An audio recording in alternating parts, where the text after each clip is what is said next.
बिस्मिल्लाहिर्रहमानिर्रहीम। अस्सलाम वालेकुम ख़वातीन व हज़रात। आज के प्रोग्राम का आगाज़ अनफॉर्चुनेटली एक बहुत ही सैड नोट पे होगा। आपको पता है व्यूअर्स, ज़िंदगी में इंसान के बहुत से मोमेंट्स आते हैं, बहुत से लम्हे आते हैं, अच्छे मोमेंट्स भी आते हैं, बुरे मोमेंट्स भी आते हैं। हमेशा हम प्रोग्राम पे बात करते हैं कि दो किस्म के हमारे ताल्लुक़ होते हैं।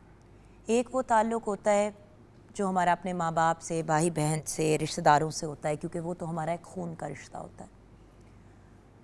कुछ ताल्लुक़ ऐसे होते हैं व्यूअर्स जो कभी कभी खून से भी कहीं बढ़ के होते हैं। हमारी टीम की एक बहुत ही अहम, बहुत ही प्यारी मेंबर अब हमारे साथ नहीं रही। मेरे लिए ये बात करनी इसलिए बहुत मुश्किल है क्योंकि सिद्रा जो हमारे प्रोग्राम की प्रोड्यूसर थी,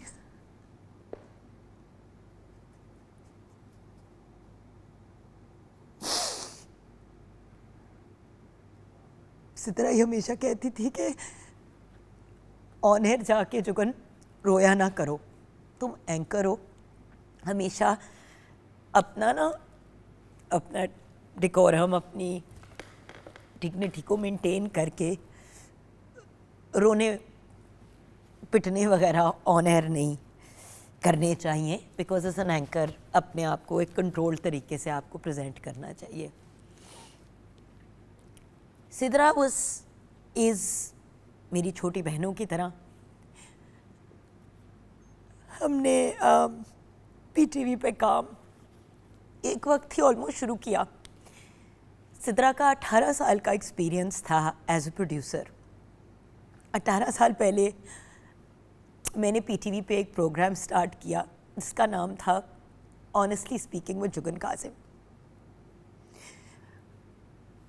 सिद्रा ने नई नई जॉब स्टार्ट की थी पीटीवी पे, और मुझे आज भी याद है कि वो बड़ा घबरा जाती थी मेरे से, क्योंकि ऑब्वियसली मैं हाइपर सी हूँ और वो बड़ी धीमी सी थी। तो मैं क्योंकि बहुत हाइपर होती थी, तो वो ना शुरू में जब हमने पहले 6 महीने काम किया तो मैं और सिद्रा इतने क्लोज नहीं थे। काम करते थे प्रोफेशनली, लेकिन क्योंकि वो मुझसे घबराती थी ना, तो ज़रा सा डिस्टेंस पे रहती थी। खैर उस दौरान हमारा एक ताल्लुक़ डेवलप हुआ। क्लोज हम कब हुए, उसके कोई 2 साल के बाद, 16 साल पहले मैंने मॉर्निंग विद जुगन के नाम से पीटीवी पे मॉर्निंग शो स्टार्ट किया। वहाँ पे कैसर साहब सीनियर प्रोड्यूसर, हमारे जो अब जनरल मैनेजर हैं पीटीवी सेंटर के, और सिद्रा प्रोड्यूसर और मैं, हम तीनों का एक गैंग था। हम तीनों बडीज़, दोस्त, कॉलीग्स, और हमारी एक छोटी सी फैमिली बन गई तीनों की। 18 साल हमने साथ काम किया। छोटी थी मेरे से, 3 बच्चे, तैयबा, हसन और हुसैन। हस्बैंड उनके माज भाई। शादियां हमारी साथ साथ हुई। मेरी शादी हुई, उसके साल बाद सिद्रा की शादी हुई। उसकी रुखसती, उसकी शादी की तैयारियां, उसके बच्चों की पैदाइश, फिर तैयबा पहले पैदा हुई, फिर मेरा हसन पैदा हुआ, फिर उसका हसन पैदा हुआ, फिर मेरी नूर बानो पैदा हुई, फिर उसका हुसैन पैदा हुआ।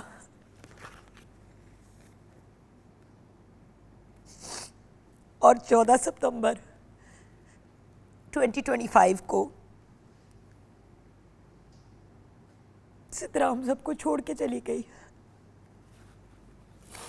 बहुत से लोग पूछ रहे हुआ क्या। सच्ची बात तो ये है कि हमें खुद नहीं पता कि क्या हुआ। डॉक्टर्स ने बहुत कोशिश की तशखीस करने की। 3 माह पहले तबीयत काफ़ी बिगड़ गई, सांस का इशू हुआ। हम लोगों ने मतलब ऑब्वियसली पीटीवी पे काम करते अल्हम्दुलिल्लाह सारे रिनाउंड डॉक्टर्स पूरे पाकिस्तान के हमारे साथ प्रोग्राम पे का भी हिस्सा रह चुके हैं पैनल पे। न्यूरो के डॉक्टर्स, न्यूरोलॉजिस्ट, पल्मोनोलॉजिस्ट, सांस के डॉक्टर्स, जनरल फिजिशंस, उसके अलावा मतलब ऑटो इम्यून के डॉक्टर्स, हर किस्म के डॉक्टर्स से चेकअप करवा लिया, इलाज कर लिया। आईसीयू में एक अरसा रही, उसके बाद अपनी अम्मी की तरफ गई, वहाँ पे कुछ अरसा, फिर अपने ससुराल जब वापस गई अपने घर, फिर तबीयत बिगड़ी, फिर हॉस्पिटल गई और फिर उसके बाद हॉस्पिटल से वापस ही नहीं आई। बेसिकली अगर आपको बड़े आसान अल्फाज में समझाऊं तो जो लंग्स हैं, जो फेफड़े हैं, वो दिमाग के साथ उनकी कुछ कनेक्शन ही ख़त्म हो गई एक तरह से, कि दिमाग हमारे फेफड़ों को पैगाम देता है कि भाई जिस्म में ऑक्सीजन आपने रखना है और कार्बन डाइऑक्साइड आपने अपने सिस्टम से निकालना है। उसका जिस्म सिस्टम से कार्बन डाइऑक्साइड निकाल ही नहीं पा रहा था, जिसकी वजह से उसके जिस्म में एक तरह से पॉइजनिंग होती जा रही थी। मशीन भी थी, वो भी लगानी शुरू की 6-8 घंटे हर रोज़, जिससे उसके जिस्म से ऑक्सीजन कार्बन डाइऑक्साइड निकलता था। वो उस मशीन ने भी काम करना छोड़ दिया, वेंटिलेटर पे गई और उसके बाद फिर इस दुनिया से रुखसत हो गई। तो आज हम याद कर रहे हैं अपनी बहुत ही प्यारी सिद्धू को, जो कॉलीग से कहीं गुना ज़्यादा छोटी बहन, दोस्त।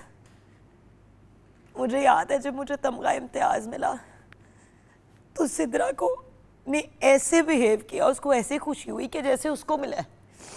और मैं ऐसे कहूँ क्या हो गया है, तो मुझे कहती थी कि ये तुम्हें तमगा इम्तियाज़ मिले, अभी तुम्हें प्राइड ऑफ परफॉर्मेंस भी मिलना है, तुमने सितारा इम्तियाज़ भी लेना है।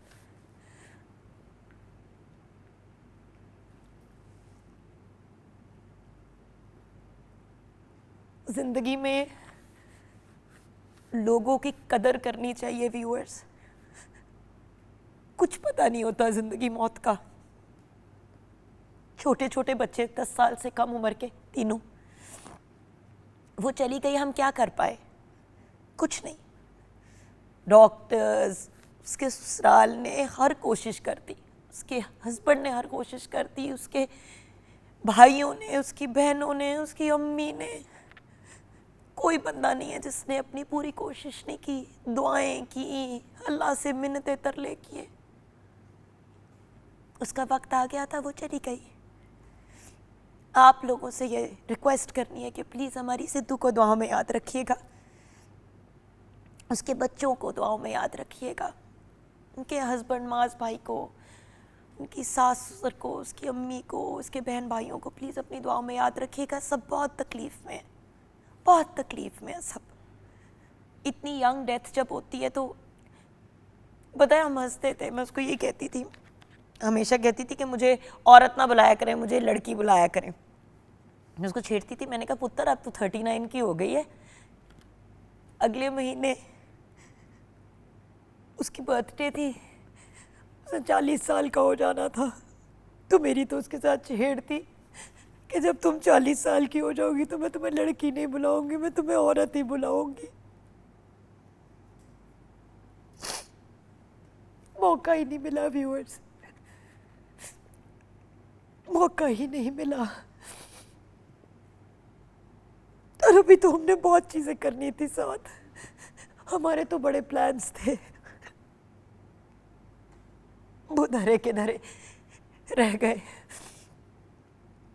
तो हम सब की तरफ से एट पाकिस्तान टेलीविज़न नेटवर्क, हम उनके ससुराल और उनकी अम्मी और उनके भाई बहनों और बच्चों को उनके दुख में बराबर के तो शरीक नहीं हो सकते, कोशिश ही कर सकते हैं कि दुआ करें और आपसे भी दुआ की रिक्वेस्ट करें। मुझे पता है शेफ़ आमना इलियास भी कुछ कहना चाहेंगी, सारे शेफ़्स के पॉइंट ऑफ व्यू से, हमारे प्रोग्राम के बाकी जो सारे मेंबर्स हैं उनके पॉइंट ऑफ व्यू से। अस्सलाम वालेकुम आमना। वालेकुम अस्सलाम। अल्फाज साथ नहीं देते इस मौके पे। एक ऐसी पर्सनालिटी जिनको हमेशा मैंने इस सेट में जब भी आए एक स्माइल के साथ, इतनी पॉजिटिविटी के साथ देखा है। हमेशा स्माइल करनी है, कॉम्प्लीमेंट करना, और इतना पॉजिटिव इंसान इतनी यंग एज में, आप सोच भी नहीं सकते हो कि यार मेरी उनके साथ वो लास्ट मुलाकात थी। तबीयत ख़राब है, ठीक है, हम कहते हैं यार ठीक हो जाएंगी सारी चीज़ें, बट इतना सडन लाइक मुझे भी जब न्यूज़ मिली और मैं अपने बिहाफ डॉक्टर्स भी कहते रहे ना ठीक हो जाएगी, ठीक हो जाएगी। मैं बाहर गई हुई थी इस तसल्ली और इस हौसले पे कि वो तो घर आ गई है, अब जी ठीक हो गई है, अब वो रिकवरी की तरफ है। मैं लंदन पहुंची हूँ, मेरा ट्रांजिट था। नॉर्मली ना मैं वाईफाई ख़रीद लेती हूँ जहाज़ पे, मैं ब्रिटिश एयरवेज पे थी सैन फ्रांसिस्को से लंदन तक, तो मैंने वो कनेक्ट करने की कोशिश की, वो हो ही ना। अच्छा, मुझे घबराहट बहुत हो रही थी और मैं जहाज़ वगैरह पे घबराती नहीं हूँ क्योंकि मैं 6 महीने की थी, पहली दफ़ा जहाज़ पे सफ़र किया था, तो मुझे एक्चुअली फ़र्क नहीं पड़ता। आप प्लीज़, फिर आप यहाँ थे नहीं तो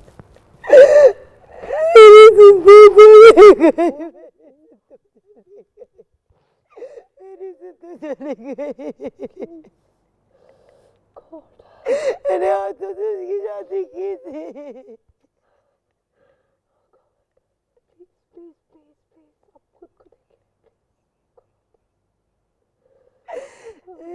तू चली गई, अब ना मेरे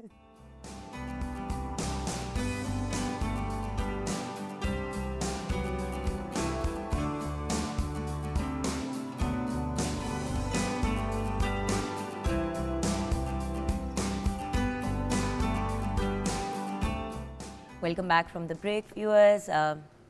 माजरत, कुछ बहुत इमोशनल हो गई थी ब्रेक से पहले। बस आप लोगों से दुआओं की रिक्वेस्ट है, उससे ज़्यादा तो ना कुछ कहा जा सकता है और ना कुछ किया जा सकता है। शेफ़ आमना आज किचन में कुछ बहुत ही इंटरेस्टिंग और मज़े का बना रही हैं और एक बड़ी झटपट रेसिपी, तो आइए उसकी तरफ बढ़ते हैं। जी आमना, आज हम किचन में क्या बेटा बना रहे हैं? आज हम बना रहे हैं चिकन अचारी हांडी। तो अचारी हांडी की हम लोगों ने बस तैयारी शुरू कर दी। मैं आपके पास वहाँ किचन में इस साइड पे आ जाती हूँ। यहाँ पे हम प्याज ब्राउन कर रहे हैं। वो वही वाली चीज़ है ना कि हर चीज़ की बेस जो है वो आपको पता है, ब्राउन अनियंस, अदरक लहसुन की पेस्ट और इन चीज़ों से होती है। तो यहाँ पे सिर्फ अभी हमने ऑयल डाला हुआ है और प्याज ब्राउन कर रहे हैं, उसके बाद अदरक लहसुन की पेस्ट, थोड़ा सा मसाला भून के उसके बाद हम उसमें चिकन डालेंगे। तब तक आप रेसिपी जी मैं आपको रेसिपी बता देती हूँ। उसके साथ जो इसका अचारी असल में मसाला अचारी हांडी की बेस होता है, तो वो आपको हम बता देंगे किस तरह प्रिपेयर करना है। इसके लिए हम लोगों को चाहिए होंगी सुर्ख मिर्च 4 से 5 अदद है, ज़ीरा ले लिया हमने आधा खाने का चम्मच, कलौंजी है आधा चाय का चम्मच और मेथी दाना 1 चाय का चम्मच, सौंफ 1 चाय का चम्मच है, राई दाना है 1 चाय का चम्मच, लहसुन के 6 से 7 जवे हैं, अदरक का 1 टुकड़ा है स्लाइस कट कर लिए उसके, कड़ी पत्ते हम लेंगे 15 से 20 अदद, सरसों का तेल अगर आप ले लें तो वो बेहतर होता है, 1 खाने का चम्मच है, लेमन जूस लिया है 2 से 3 खाने के चम्मच हैं, तेल 4 से 5 खाने का चम्मच, प्याज 2 अदद हमने अभी फ्राई होने के लिए रख दिए हैं, चिकन जो हमने ले लिया है वो आधा किलो ले लिया है, टमाटर 2 अदद है, इनका हमने पेस्ट बना लिया है, धनिया पाउडर है आधा खाने का चम्मच, सुरख मिर्च पाउडर है 1 टीस्पून, नमक हस्बे जायका है, हल्दी पाउडर आधा चाय का चम्मच, गरम मसाला 1 चाय का चम्मच है, पानी 1 कप तकरीबन जाएगा और कसूरी मेथी एंड पे हम डालेंगे इसमें 1 खाने का चम्मच सर्विंग से पहले। अच्छा, अब जो अचारी मसाला है वो आपको पता है कि इसके जो बेसिक इंग्रेडिएंट्स होते हैं, जैसे आपको बताया मेथी दाना हो गया, सौंफ है, राई दाना है, कलौंजी है, इसके साथ सूखा धनिया साबित जो है वो लेते हैं हम और सौंफ ले लेते हैं। इन सब चीज़ों को हमने ड्राई रोस्ट कर लिया पहले, और ड्राई रोस्ट करने के बाद भी मेरे पास सारे सेपरेट भी रखे हुए हैं। इनको ड्राई रोस्ट करने के बाद हमने फिर उसके बाद इनको अच्छे से ज़रा पेस्ट बना ग्राइंड कर लेना है पाउडर फॉर्म में। ये देखिए, एक चीज़ रेकमेंड करती हूँ, बल्कि अभी जब मैं गई हुई थी कनाडा गई हुई थी पहले हमजा को सेट करने के लिए, उसके बाद फिर क्योंकि हमजा का माशाल्लाह अब सेकंड ईयर यूनिवर्सिटी का स्टार्ट हो गया था, तो मुझे ये था कि अपार्टमेंट में शिफ्ट हो रहा है रूममेट्स वगैरह के साथ, तो मतलब जाके उसका किचन सेट किया, उसका कमरा सेट किया, थोड़ा लाउंज वाउंज वगैरह। तो वही बात मैं एक तो हंस भी रही थी और सोच भी रही थी। अभी मसालों की एक बात बतानी है, लेकिन कि हम लोगों का अंदाज कितना फ़र्क है इस पाकिस्तानी पेरेंट्स। अब वहाँ पे जो उसके रूममेट्स हैं, जो एक उसका स्पेशली रूममेट है, उसकी मतलब डिफरेंट वेस्टर्नर्स का अपना तरीका होता है ज़िंदगी जीने का, तो वो मतलब उसकी अम्मी एक और शहर में रहती हैं जो लिटरली 2 घंटे दूर है। ओके, वो एक दफ़ा भी नहीं आई। उन्होंने उसको खुद ही उसको पैसे पकड़ाए गए कि पुत्र ये लो, ये तुम्हारा बजट है, जो तुमने लेना है लेना, खुद करो। वो हंसे मुझे कहे कि माय मद you have come from Pakistan, मेरी अम्मी तो वो मिसेस आगा से नहीं आ रही। तो मैंने कहा बेटे पाकिस्तानी पेरेंट्स ज़रा हेलीकॉप्टर पेरेंट्स होते हैं, जान नहीं छोड़ते। तो मैंने वहाँ पे क्या किया व्यूअर्स, इसी तरह ना मसाला जात लेके गई, अलग-अलग से, और वहाँ पे भी कुछ ऑब्वियसली खरीदे क्योंकि देसी स्टोर आपको पता है हर जगह होते हैं। और हमजा को जाके वहाँ पे हलाल दुकान दिखा दी कि जहाँ पे हलाल गोश्त होता है, क्योंकि लंदन ऑन्टेरियो में 4-5 ऐसी जगहें हैं जहाँ पे, तो उसके घर के करीब जो जगह थी वहाँ लेके गई, उधर जो कसाई थे उनसे मुलाकात कराई हमजा की कि जी ये मेरा बेटा है तो इनको आपने वो देना। फिर उसको मैंने समझाया कि बेटा कढ़ाई कट इसमें कोरमा कट इसमें यूज होता है, चिकन, मटन, बीफ, उसके अलावा ये सारी चीजें, कीमा शीमा ही, तो खैर कुछ चीजें वहां से लेके उसको खरीदना सिखाया। वो फ्रिज में जाके रखा। तो इसी तरह ना मसाले मिक्स करके ना, कुछ तो रेडीमेड भी लेके गई थी और कुछ मसाले वहां पे जाके रोस्ट करके ना रख दिए। मैंने कहा कहाँ उसके पास टाइम हुआ करेगा, तो ये अगर हम भी कर ले ना इस तरह करके एक बोतल बना लें, फिर आप 1 चम्मच 2 चम्मच अपने हिसाब से डाल दें, और इससे एक तो इनकी शेल्फ लाइफ इंक्रीज। और मैं हमेशा कहती हूँ कि इसमें आप नमक ना डालें, बेशक बिल्कुल आपने मसाला जात सारे डाल लिए, नमक आपने हस्बे जायका उस हिसाब से डाल दिया, मसालों को बैलेंस में आपने कर लिया, सॉल्ट ना डालें। फ़र्क ये होता है कि जब आप बाहर मार्केट से खरीदते हैं चीज़ें, उसमें प्रॉब्लम ये होती है कि उसमें नमक ऑलरेडी डला होता है, इसलिए तो वो आपको कहते हैं कि जी पूरा पैकेट ही आपने डालना है, तो कभी कभी मसाला बहुत स्ट्रॉन्ग हो जाता है। तो अगर आप मसाले सारे मिक्स कर ले माइनस नमक, तो बेस्ट हो जाता है जी। और वही ना फिर वो शेल्फ लाइफ इंक्रीज हो जाती है, क्योंकि सारा नमक में थोड़ा फिर वो मॉइस्चर एब्जॉर्ब कर लेगा और देन उनकी फिर शेल्फ लाइफ उतनी नहीं रहती। इसलिए इसको जब हम ड्राई रोस्ट कर लेते हैं, एक तो इससे बहुत फ्लेवर इन्हांस होता है, प्लस ये कि आप इसको आराम से बॉटल्स में रख सकते हैं, ये काफ़ी टाइम गुजर जाता है। तो ये मैंने आपको बताया कि ये जो सारे मसाले आपको लिखवाए हैं, इनको ड्राई रोस्ट किया हमने, और उसके बाद हमने इनको अच्छे से जो है वो पाउडर फॉर्म में, जो भी आपके पास मशीन अवेलेबल है उसमें कर लें, या अगर आप हाथ से करना चाहते हैं तो उस तरह कर लें।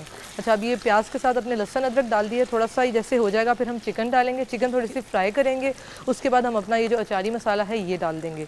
जब क्योंकि ड्राई रोस्ट हुआ हुआ है तो उसको पहले भूनने की जरूरत नहीं है, लेकिन अगर आपने इस तरह रोस्ट करके नहीं डाला तो फिर बेहतरीन अमल यही होता है कि आपने पहले प्याज डाला, फिर आपने लहसुन डाला, उसके बाद आपने मसाला डाल के 2 मिनट के लिए सिर्फ 30 सेकंड से 1 मिनट तक किया, ताकि वो कुक हो, कच्चापन जो एक है वो खो जाए। बट अभी हमने इसको क्योंकि ऑलरेडी ड्राई रोस्ट किया हुआ है, तो हम चिकन डालेंगे थोड़ा सा। इससे ये होता है कि चिकन की एक जो इस पर कोटिंग आ जाती है ना, अक्सर ये होता है कि चिकन खुल गया और बाद में जो है वो मीट आपका अच्छे से एक लेयर कोट हो जाती है उसके ऊपर। आप कढ़ाई बनाएं आप कभी भी, तो आप अगर पहले स्टेप में चिकन को एक हल्का सा फ्राई दे लेंगे तो इससे बहुत अच्छी, जब आप प्रेजेंट करते हैं तो कलर बहुत अच्छा आता है मीट के ऊपर। अच्छा, यहाँ पे मैंने एक और वेस्टेज की बात करनी है।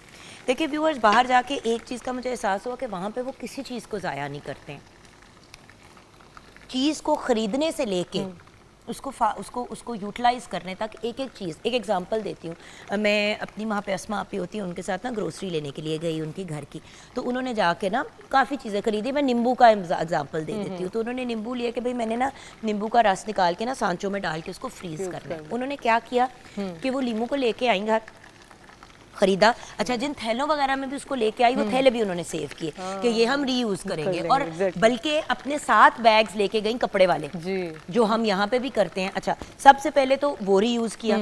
अच्छा, उसके बाद फिर जब वहाँ पे पहुंचे, नींबुओं का रस निकाल के उनको सांचों में डाला। अच्छा, नींबू के जो छिलके थे, रस निकालने से पहले उनको हल्का हल्का कद्दूकश करके उसका लेमन जेस्ट निकाल लिया, उसका जो वो होता है ऊपर का जो पील होता है, अच्छा वो यूटिलाइज कर लिया। अच्छा, जब वो यूटिलाइज कर लिया उसके बाद उन्होंने लेमन का वो जो बिल्कुल जो है वो जो भूसा जो था ना, भूसा टाइप था, उसके अलावा कोई भी चीज़ जो है उनके पास बची नहीं। उन्होंने ऊपर से वो भी उतार लिया, लेमन जेस्ट। अच्छा, उन्होंने कहा ये मैं ना निकाल के ना जुगन ड्राई कर लेती हूँ, तो जब कभी केक बनाऊँ या कोई ऐसे बिरयानी वगैरह बनाऊँ तो उसमें यूज़ कर लेती हूँ। अच्छा, ये वहाँ पे यूटिलाइज हो गया उनका।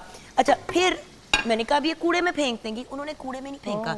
उन्होंने जो बच गया था नींबू का हिस्सा, उनके पास एक डब्बा सा था, उस डब्बे के अंदर उन्होंने कॉम्पोस्ट रखा हुआ था। ये मैं अक्सर आप लोगों को कहती हूँ कि आप अपने घरों के बाहर भी ना एक खड्डा टाइप खोद सकते हैं, जिसके अंदर आप छिलके टमाटर के, प्याज के छिलके, जो भी खाने वाली चाय की पत्ती हो गई, लीमू का वो चीजें, अच्छा वो सारा उन्होंने उसके अंदर वो डाला और उस ढक्कन को बंद कर दिया। उसके अंदर और भी ना पुरानी स्मेल सी आ रही थी। उन्होंने कहा ये मैं ना घर के बाहर रखती हूँ, इसके अंदर मैं सारी सब्जियां वब्जियां ये चीजें डाल देती हूँ। जब ये प्रॉपर तरीके से कुछ अरसा गुजर जाता है तो ये खाद बन जाती है।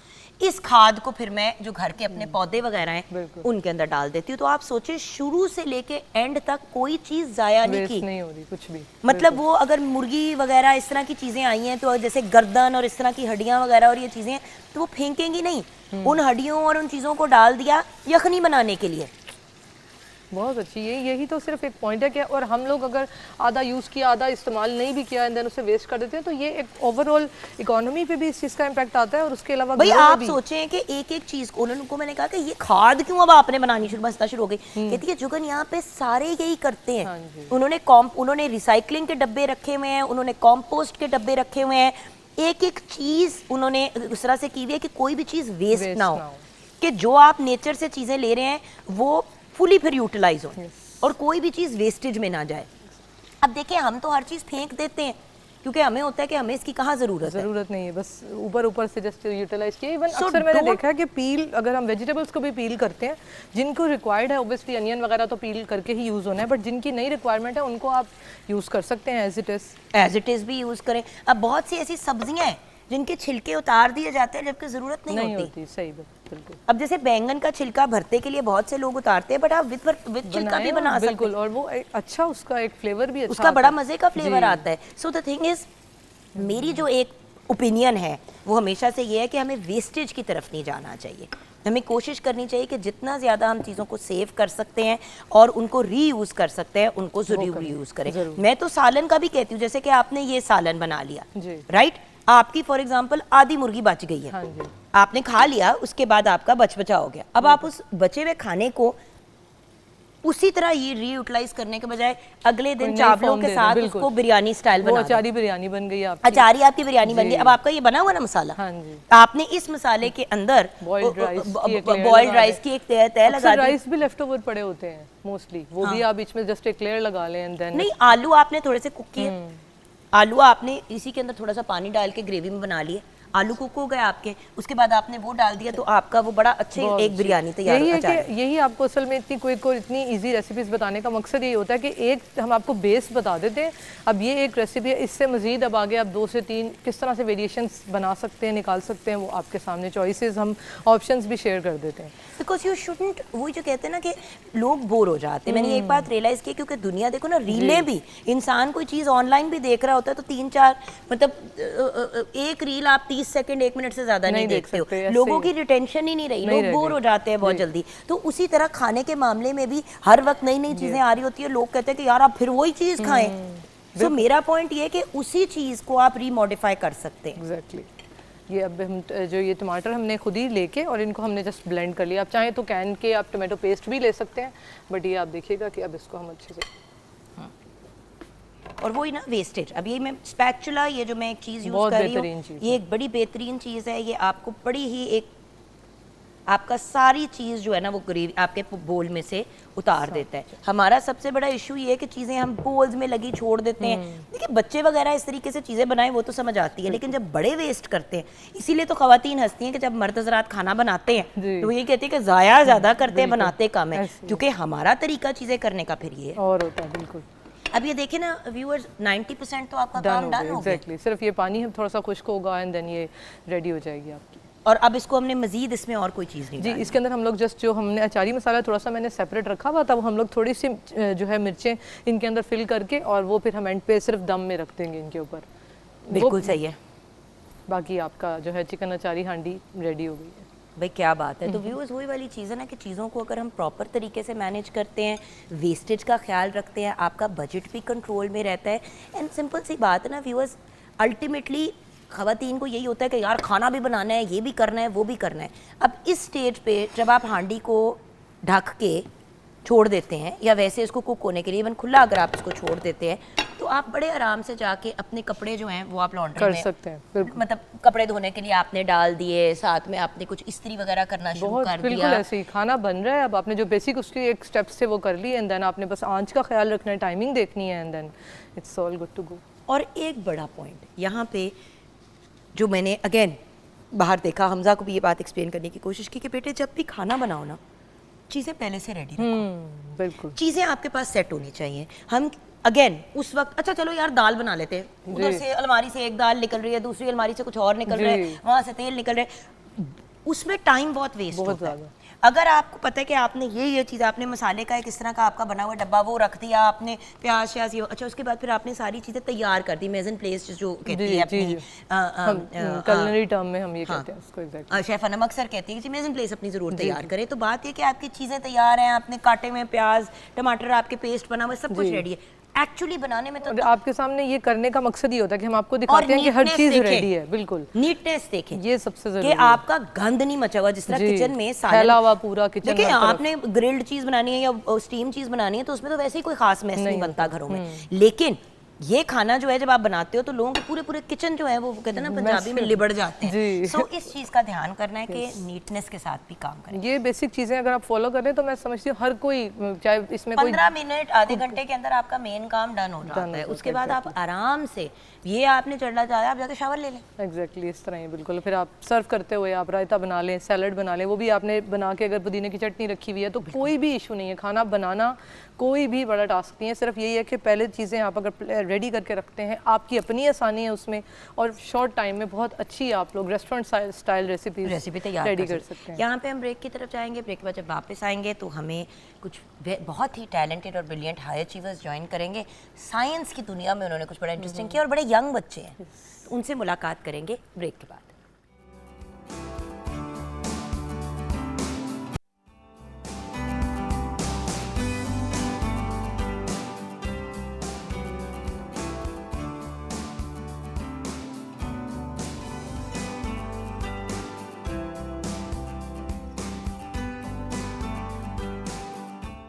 Welcome back from the break viewers. Break के बाद हमें तो बहुत ही ब्रिलियंट और अकम्पलिश्ड यंग लेडीज़ ने ज्वाइन किया है, जिन्होंने बड़ी ही छोटी उम्र पे इंटरनेशनल साइंस प्रोजेक्ट में गोल्ड और ब्रॉन्ज मेडल जीता है।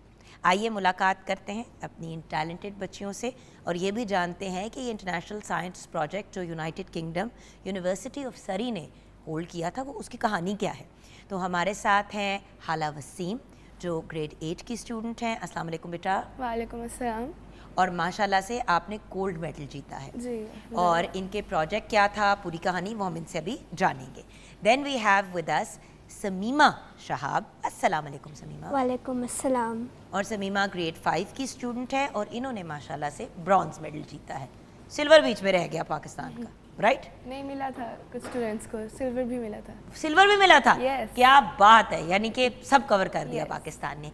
लेकिन मुझे ये बताओ हालांकि ये है क्या, ये जो इंटरनेशनल साइंस प्रोजेक्ट था यूनाइटेड किंगडम था क्या?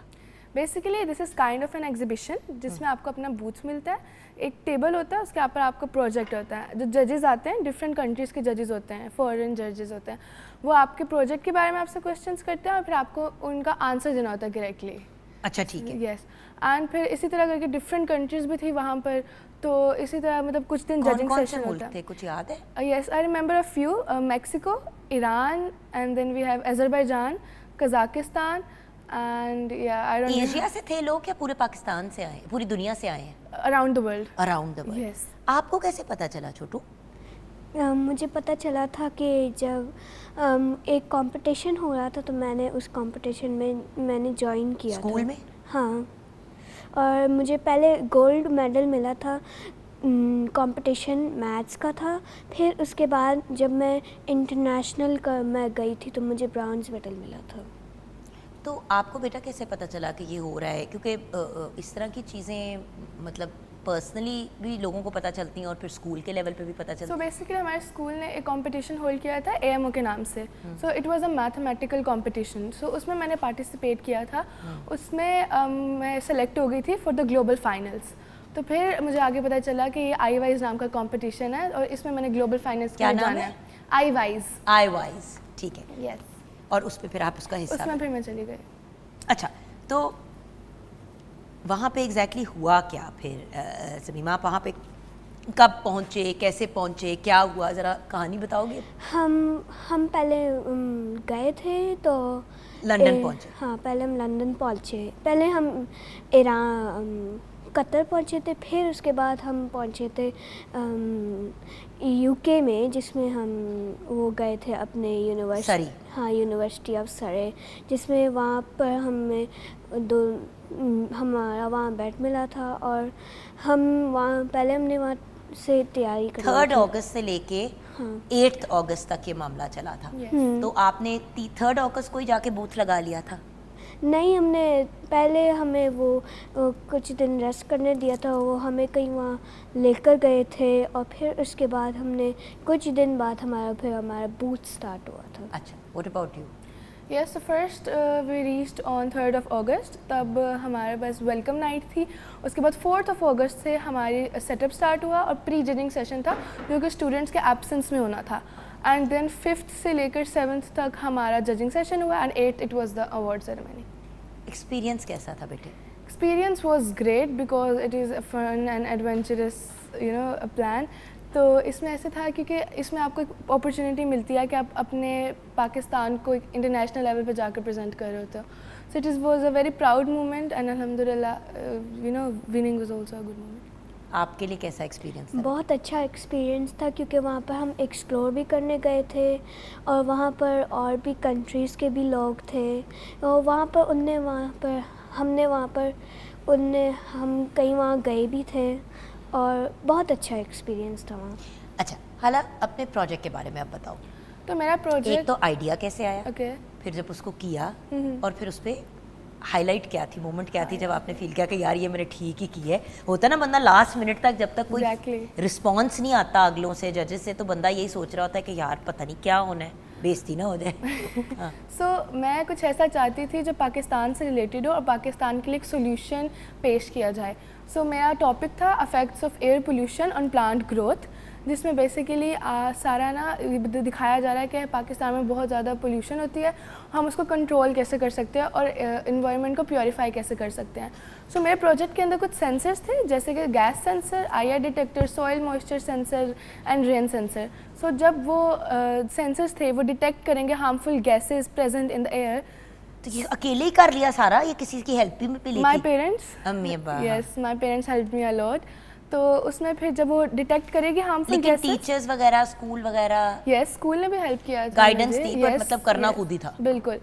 तो जब वो डिटेक्ट करेगा हार्मफुल गैसेज या पोल्यूशन, तो रेन सेंसर था जिसमें ग्रीन वॉल थी जिसमें सारे प्लांट्स लगे थे एंड जब वो डिटेक्ट करेगा तो वो पानी निकलेगा उस ग्रीन वॉल से और फिर वो जो हवा निकल रही होगी ना from the plants, from the green wall, that will purify the environment. तो ये इन्वायरमेंट की प्योरिफिकेशन। Exactly. आपने वाटर प्योरिफिकेशन पे बेटे काम किया, वो क्या था मेरा और आइडिया कैसे आया? आइडिया पहले आया था जब हमारा एक एग्जीबिशन हुआ था साइंस का हमारे स्कूल में, तो हमने एक वाटर प्योरिफिकेशन बनाया था लेकिन वो बहुत ज़्यादा लीक कर रहा था और सही नहीं था। तो मैंने सोचा था कि पाकिस्तान के लिए एक वाटर प्योरिफिकेशन बनाओ जिससे साफ़ पानी निकले और मैंने तीन बनाए थे। पहले था प्लास्टिक बॉटल से, फिर उसके बाद साइंस किट के जिससे मैंने टेस्टिंग की थी। ये देखें वो जैसे कि अभी वो आप ऑन एयर भी देख रहे हैं व्यूअर्स। हाँ जी बताएं। और फिर उसके बाद मैंने बॉक्सेस बनाए थे और उनके 2 वर्जन थे। पहले वर्जन लीक कर रहा था तो फिर उसके बाद मैंने दूसरा वर्जन बनाया जिसमें लीक ना करे। ठीक है। अच्छा, और हाईलाइट क्या थी इस जब दिखा रहे थे तो किस मोमेंट पे लगा कि यार मैं शायद जीत जाऊंगी? मुझे इस मोमेंट पे लगा था कि ये पाकिस्तान के लिए सोल्यूशन है, बल्कि not only Pakistan but the whole world. आप इसको कहीं भी प्रेजेंट कर सकते हो जहाँ पे आपको लग रहा है पोल्यूशन लेवल हाई है, आप वहाँ पे इसको प्रेजेंट कर सकते हो and this is not expensive, this is low budget. So आप इसको ईजीली कहीं भी प्रेजेंट कर सकते हैं। So that's why I thought कि maybe this is a win win situation. What about you? आपको कब लगा कि कोई जजेस ने कोई बात की या कोई ऐसी मोमेंट आई जब आपने कहा कि ये तो शायद अच्छा ही हो गया? तो वो आपको समझ आ जाती है जजमेंट के दौरान नहीं, Exactly. क्योंकि प्री जजिंग में तो आप लोग थे नहीं। यस जजमेंट ही जब हो रही थी तभी आपको आइडिया होगा और आपको समझ आ जाती है यस, द कि body judges- language of the जजेस। हाँ, अनलेस बहुत अच्छे एक्टर हो आपके जजेस, फिर आपको पता ही नहीं चलता कि आपने क्या किया। Exactly. हाँ। तो ये कोई भी पाकिस्तानी बना सकता है, कोई भी ये बना सकता है घर में। ये जो मटेरियल्स हैं ये आपको कहीं से भी मिल सकते हैं और मैंने इनके अंदर डाला था पहले ये ग्रेवल, सैंड और चारकोल और कॉटन है ना, ये इससे वो साफ़ करता है पानी को। फिर हम उससे यूज़ कर सकते हैं प्लांट्स और एनिमल्स के लिए, लेकिन अभी ह्यूमंस के लिए नहीं। तो फिर आपको ये रखना होता है सन में 6 to 8 आवर्स। तो फिर उसके बाद ये जो सारे बैक्टीरियाज होते हैं वो चले जाते हैं और ये हम पी सकते हैं और ये डेली लाइफ में भी यूज़ हो सकता है। अपने मुल्क से बाहर इस तरह का कोई प्रोजेक्ट करना, देखो एक बात होती है बंदा जैसे लाहौर में है या कराची में, सब अपना शहर जब होता है, अपना मुल्क जब होता है तो ज़रा आसान हो जाता है, चीज़ें भी लेना सारा कुछ। ऊपर से ये तो नहीं था कि आप कोई बहुत बड़ी सी चीज़ उठा के लेके जा सकते हैं, क्योंकि ऑब्वियसली एक लगेज की भी लिमिटेशन होती है और 100 चीज़ें होती हैं, तो वो कैसे मैनेज किया? About that, क्या let me issues tell face you. किए? Yes, my project was really big क्योंकि मैंने उसमें controlled environment शो करना था, तो इसीलिए airport transportation सबसे difficult था, because at the airport they stopped us and they said कि आप हमें open करके दिखाएं, and my project was fully packed with thermocol, tapes and the boxes. So during the transportation थोड़ा सा प्रॉब्लम रहा हमें, बट फिर अल्हम्दुलिल्लाह हो गया आगे सही। और फिर जब हो गया तो वापस लाई या वहाँ छोड़ दिया? नहीं, मैंने वहाँ ही छोड़ दिया। शुक्र है छोड़ दिया, मैंने वही कहना था कि Yes, it सारा was really difficult. जहेज उठा के वापस लाना जरा एक वो हो जाता है ना। Yes, it was really difficult. आपका जरा छोटा था। मेरा तो छोटा था तो ये फिट हो गया था, लेकिन एक मसला आया था हमारे पास। हम एयरपोर्ट पर सारी चीज़ें तो नहीं लेकर जा सकते थे, तो मैं नहीं लेकर जाई थी सैंड, चारकोल और जो था, तो फिर हम सिर्फ बॉक्सेस लेकर गए थे वहाँ, और वहाँ से हमने ऑर्डर किया था, लेकिन एक मसला आ गया था। क्या? सैंड लेट आ गई थी। लेट मतलब कि लेट हो गई थी सैंड। मुझे लगा था कि मेरा प्रोजेक्ट नहीं होगा, लेकिन वो इन टाइम आ गई थी। जब जीती तो क्या रिस्पॉन्स था बेटे? First of all, I thanked Allah the Almighty because अल्लाह ताला की वजह से ही ये हुआ। बाकी I was a little proud कि चलो शुक्र है कुछ तो हुआ, and then I wanted to thank my parents क्योंकि उन्होंने बहुत हेल्प की। So yes, I was really happy and very excited. Plus during the award ceremony, I was really nervous also. सबसे एक्साइटिंग रिस्पॉन्स किसका था? होता ना हर बंदे My का। parents. पेरेंट्स का। Yes, they were really happy. They were jumping and screaming, and then after them, my friends. They were really happy. Then my family back here in Pakistan. Everyone was very happy. And when I won a bronze medal, I was also happy, and और मैं शुक्र अल्लाह का करती हूँ। और मैं अपने आपके साथ अम्मी गई थी, अब्बू? मम्मा सिर्फ गई थी। मम्मा गई थी, तो मम्मा की क्या रिएक्शन थी? मम्मा की भी बहुत खुश हुई थी, और जो मेरी फैमिली वहाँ थी वहाँ पर भी वो बहुत खुश थे। वो लोग भी आए देखने के लिए। अच्छा, क्या लोग देख सकते थे आके? ओपन था सबके लिए या सिर्फ जजेस और No, participants? only the persons that were in the university, जो कि पेरेंट्स, स्टूडेंट्स और जो जजेस वगैरह थे ना, बस वही देख सकते थे। और बाकी फिल्म हो रही थी तो आप वैसे कैमरा फ़ोन पे देख सकते थे, बट आप लाइव नहीं आकर देख सकते थे। सही। समीमा, अब आगे क्या करना है आपने? अब आगे मैंने करना है कि फिर दोबारा से जो मैथ कंपटीशन हो मैं उसमें ज्वाइन करूँगी, और मैं अब गिव अप नहीं करूँगी, और कभी भी मैं हार नहीं मारूँगी कि मैं ये नहीं कर पाऊँगी। You're gonna keep trying Yes. or participating. Yes. What about you? I want to invent यहाँ से something कहाँ new. जाना है? I want to invent something new. मैं दोबारा से कुछ ऐसा बनाना चाहती हूँ जो अराउंड द वर्ल्ड यूज़ किया जा सकता है, और जिसमें नेम हाईलाइट हो रहा है, जिसमें वो प्रोजेक्ट जो है वो वाकई ही यूज़ किया जा रहा है अराउंड द वर्ल्ड। यंग लोगों को क्या मैसेज देना चाहोगे आप दोनों? आप क्या कहना चाहोगी बेटी, और फिर आपके पास आती हूँ। आप क्या एक मैसेज देना चाहोगे जो आपकी तरह यंग बच्चियाँ हैं, यंग बच्चे हैं जो घबरा जाते हैं, नर्वस हो जाते हैं, तो सोचते हैं कि यार मैं नहीं ये कर सकती? बड़ी दफ़ा होता है, स्पेशली जब कोई इंटरनेशनल चीज़ आती है ना, तो बंदा घबरा जाता है। पहला बंदा ये सोचता है कि पता नहीं कर पाऊंगे कि नहीं, फिर बंदा सोचता है पता नहीं अफोर्ड कर पाएंगे कि नहीं कर पाएंगे। अफोर्ड कर भी लेते हैं तो हज़ार और उसके अंदर मसले आ जाते हैं, तो अक्सर लोग बैक ऑफ कर जाते हैं, स्टार्ट करने से पहले ही गिव अप कर जाते हैं। आप क्या कहोगी बेटी? हमें हार कभी भी माननी नहीं चाहिए, और कभी भी हमें ऐसा नहीं कहना चाहिए, क्योंकि हम अपने आप को बिलीव करेंगे तो ये हो सकता है, और ये होता है सक्सेस के लिए, और आपको अपने आप को बिलीव करना चाहिए। What about you, हाला? आई वॉन्ट टू से कि बिलीव इन योर सेल्फ, अल्लाह ताला पे भरोसा रखे, क्योंकि अल्लाह ताला किसी की मेहनत ज़ाया नहीं होने देते। अपनी ड्रीम्स पे कभी भी गिव अप नहीं करना, try hard and you will succeed इंशाल्लाह। Thank you so much Hala, and thank you so much Samima. खुश रहो, आबाद रहो, very proud of you, congratulations. और व्यूअर्स, आपके भी अगर बच्चे कोई ऐसी अचीवमेंट करते हैं या कोई इंटरनेशनल लेवल पर पाकिस्तान को रिप्रेजेंट करते हैं, या उनके अंदर कोई यूनिक या कोई डिफरेंट या कोई इस टाइप का टैलेंट है, हम हमेशा तलाश में होते हैं इस तरह के ब्रिलियंट यंग लोगों की जो कुछ ना कुछ आउट ऑफ द बॉक्स, कुछ ना कुछ डिफरेंट कर रहे होते हैं। यंग हो, ओल्डर हो, कोई भी आप हाई अचीवर के बारे में जानते हो जो कोई यूनिक डिफरेंट चीज़ करें, तो व्यूअर्स हमारे साथ भी ज़रूर शेयर किया करें। हम उनको सेलिब्रेट करना चाहते हैं ऑन मॉर्निंग एट होम। तो हमारे साथ ज़रूर शेयर कीजिएगा। नंबर भी आपको पता है हमारा 042992000648 पे कॉल कर सकते हैं, शेयर कर सकते हैं हमारे साथ, या मॉर्निंग एट होम का जो हमारा फेसबुक का पेज है उस पर आप डिटेल्स DM कर सकते हैं और हम इंशाल्लाह रब्ता कर लेंगे। अपना ख्याल रखिएगा, आप लोग बच्चों खुश रहें, आबाद रहें। हम ब्रेक की तरफ जाएंगे। ब्रेक के बाद जब वापस आएंगे, बच्चों ने इतनी इन्वायरमेंट के बारे में बात की, अब हम ओजोन लेयर से रिलेटेड बात करेंगे और गवर्नमेंट लेवल पे क्या एफर्ट्स किए जा रहे हैं इन्वायरमेंट के लिए, इस पर डिस्कशन होगी ब्रेक के बाद।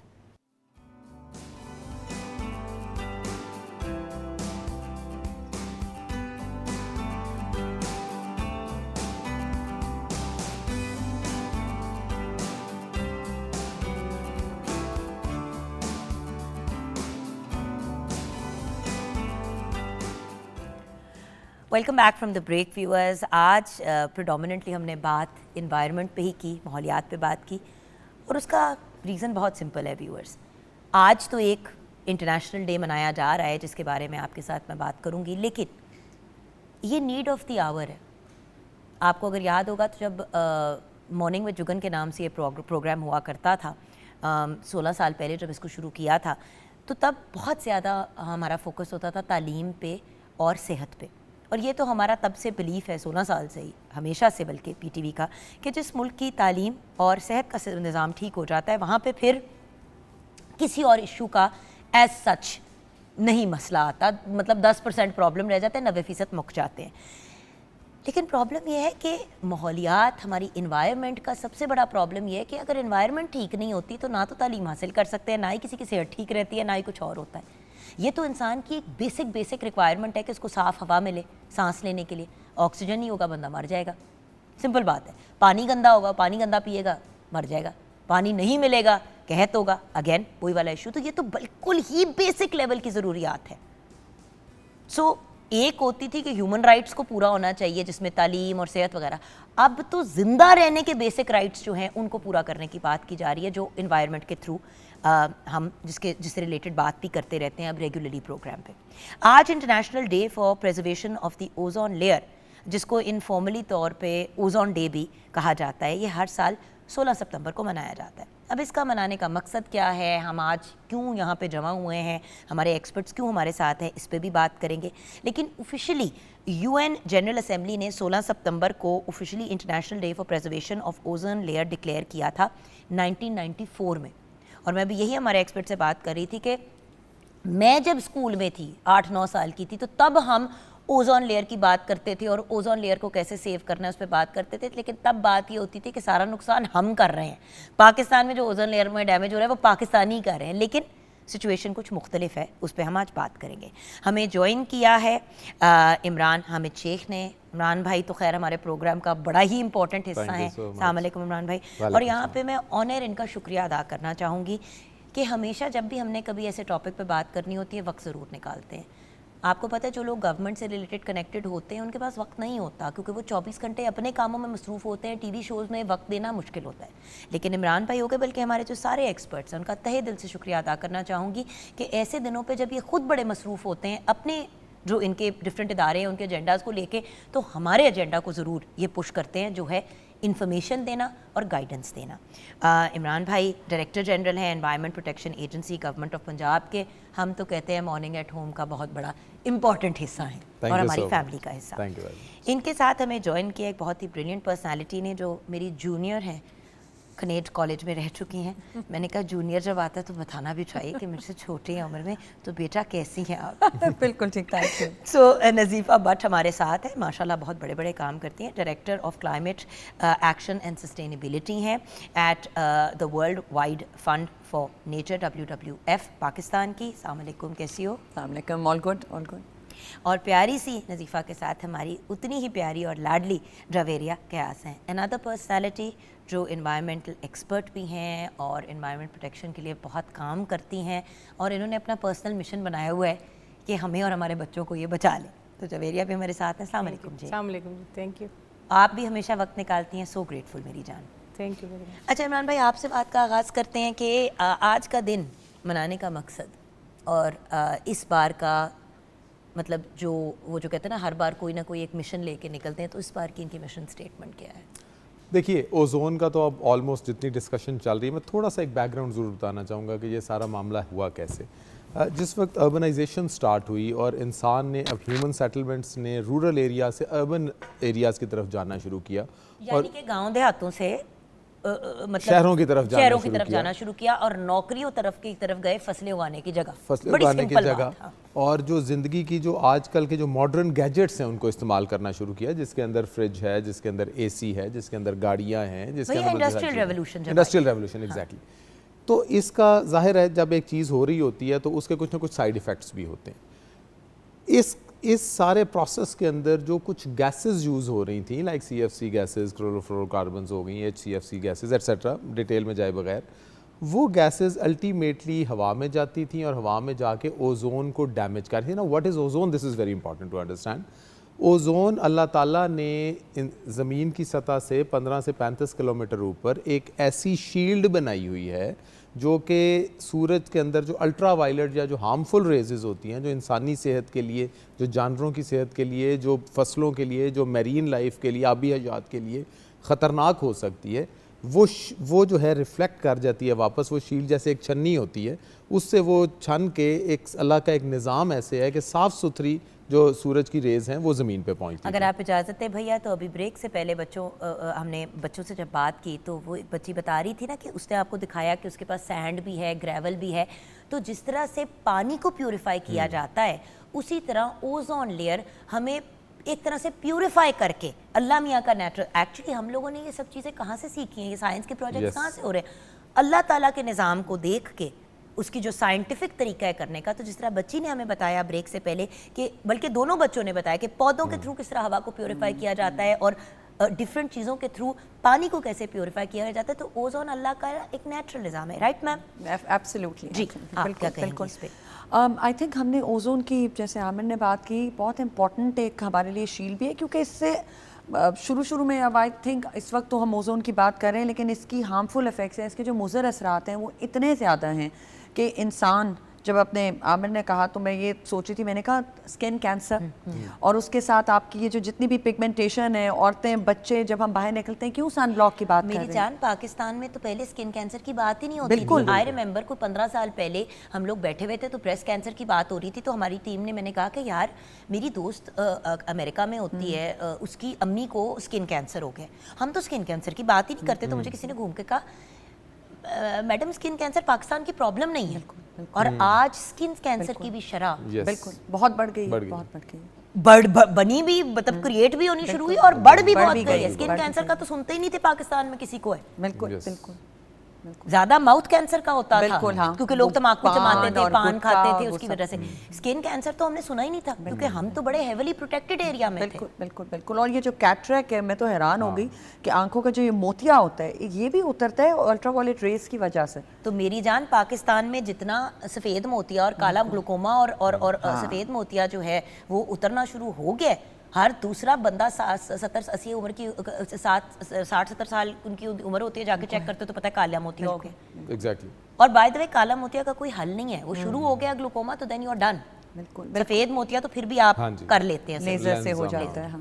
जी मैडम। ओजोन जी देखिए, मैं थोड़ा सा पीछे जाना चाहूँगी 1994 से। जी। एक मॉन्ट्रियल प्रोटोकॉल हुआ था जो इट वाज साइंड इन 1987। बिल्कुल। वो 16 सितंबर को ही हुआ था, और तब से ही दुनिया जानना शुरू हुई कि ये ओजोन लेयर है क्या। लेकिन जब हम ओजोन लेयर की बात करते हैं, जैसे नज़ीफ़ा ने कहा कि ये बीमारियां हैं, डॉक्टर साहब ने अभी ये कहा कि जी हम जो है वो एयर कंडीशंस की वजह से या रेफ्रिजरेटर्स की वजह से आती हैं। इसमें दो और फैक्टर भी हैं, एक वो स्प्रेस जो हमारे एग्रीकल्चर लैंड में होते हैं, ज़रूरी ज़मीनों पे किए जाते हैं, और एक जो आपके आग बुझाने के आलात हैं उसकी जो गैस है, उससे भी ये सब कुछ हो रहा है। तो जहाँ तक हम और जो हम technology- आग जलाते हैं जानू, जी, ये जो दिसंबर, ये क्या होता है at the end of the year, जब पाकिस्तान में सांस ही नहीं हम लोग ले पाते, स्पेशली पंजाब वगैरह इस साइड पे, क्योंकि फसलें जला रहे होते हैं। भट्टे भी जो होते हैं, आई थिंक जहाँ पे हम लोग ईंटें बनाते हैं, वहाँ पे भी। लेकिन ज़्यादातर यही 4 जो फैक्टर्स हैं ना, ये बहुत ज़्यादा हैं। इसीलिए आपने देखा होगा कि जैसे टेक्नोलॉजी बदली है और आप स्प्लिट एसीज पे आए हैं, तो वो अभी आपको ये कहते हैं कि जब आपने डिस्पोज ऑफ भी करना है अपने पुराने फ्रिज को, रेफ्रिजरेटर को, पुराने एसीज जो विंडो एसीज आपने देखा होगा, अब तो कुछ कंपनीज बन गई हैं जो आपसे वो खरीदती हैं, तो वो एक्चुअली एक तरह से प्रोटेक्टेड वे है। दूसरी बात जो मैं कहना चाहूँगी कि ओजोन लेयर एक वाहिद ऐसी चैलेंज था जो कि ह्यूमंस ने मिटिगेट बहुत जल्द किया है। बाकी चीज़ों को भी करते रहे हैं, लेकिन ये बहुत जल्द मिटिगेट हुआ है और 2040 तक it has been expected that it would be done, means कि इसको हम पूरा काबू पा लेंगे। माशाल्लाह माशाल्लाह। लेकिन मसला क्या है ये जानना ज़रूरी है। ओजोन की तो समझ आ गई, सर प्रॉब्लम क्या है इस वक्त? देखिए इस वक्त पाकिस्तान में और जनरली क्या, देखिए हमें पाकिस्तान की बात करनी है और साउथ एशिया की बात करनी है। अमेरिका में क्या हो रहा है, अल्लाह सबको ज़िंदगी दे, सेहत दे, लेकिन first and foremost we have to protect our Pakistanis, our South Asians. What is the situation sir? देखिए, अगर हम ओजोन स्पेसिफिक बात करते हैं ना, तो हमारा किरदार इसमें बहुत इंपॉर्टेंट है, गवर्नमेंट का किरदार बहुत इंपॉर्टेंट है। उसकी वजह ये कि जैसे मैम ने कहा एंड राइटली सो, कि जब दुनिया के अंदर मॉन्ट्रियल प्रोटोकॉल हुआ और ये जितनी भी गैसेस हैं, चाहे वो एसीज़ के अंदर इस्तेमाल हो रही थी, चाहे वो स्प्रेज के अंदर इस्तेमाल हो रही थी, चाहे वो पेस्टिसाइड्स के तौर पे इस्तेमाल हो रही थी, जहाँ भी इस्तेमाल हो रही थी, उन सब का इस्तेमाल ख़त्म किया गया and it's a success story, it's a human success story.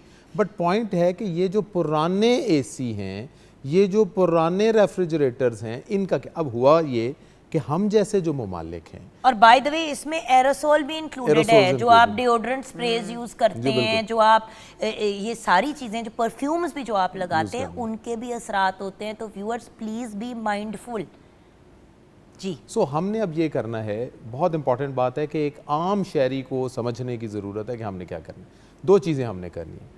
Government के लेवल पर मैं आपको बताऊं, मॉन्ट्रियल प्रोटोकॉल के नीचे अब किसी भी किस्म की ऐसी प्रोडक्ट इंपोर्ट नहीं हो सकती किसी भी बड़े मुल्क से किसी छोटे मुल्क की तरफ जिसके अंदर ये पुरानी गैसेस या सारा कुछ है। लेकिन हम लोग चूँकि उस मिडिल इनकम कंट्रीज़ के अंदर बिलोंग करते हैं जहाँ लोगों के पास अभी भी पुराने अप्लाइंसेस हैं, पुरानी चीज़ें भैया बहुत गाड़ियाँ देखें, अब देखिए ना बाहर के मुल्क में 5 साल गाड़ी पुरानी हो जाती है, वो फारिग हो जाती है।